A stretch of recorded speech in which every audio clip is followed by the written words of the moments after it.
فقط اطرافتو نگاه کن ببین دری هست. اگر هست چشاتو ببند، میخوام یک تجربه عمیق برات ایجاد کنم.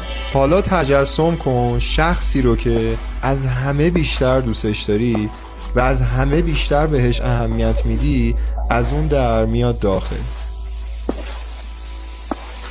اون شخص به سمت تو میاد و جلوی تو وامیسته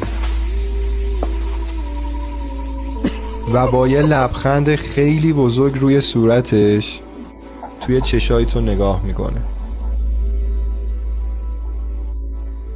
و تو رو در آغوش میگیره. گرمای وجود و حضورش رو حس کن. اون قدرتی که از اون شخص میگیری و درونت حس کن. اون کنار توه. هر وقت که راحت بودی میتونی چشاتو به آرومی باز بکنی. فوق‌العاده بودی. فقط اطرافتو نگاه کن ببین دری هست. اگر هست چشاتو ببند، میخوام یک تجربه عمیق برات ایجاد کنم. حالا تجسم کن شخصی رو که از همه بیشتر دوستش داری و از همه بیشتر بهش اهمیت میدی از اون در میاد داخل. اون شخص به سمت تو میاد و جلوی تو وامیسته و با یه لبخند خیلی بزرگ روی صورتش توی چشای تو نگاه میکنه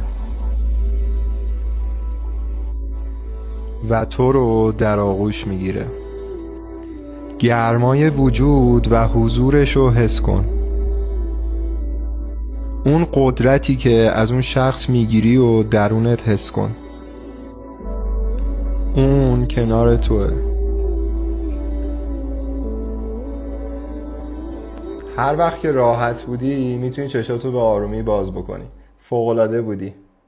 فقط اطرافتو نگاه کن ببین دری هست.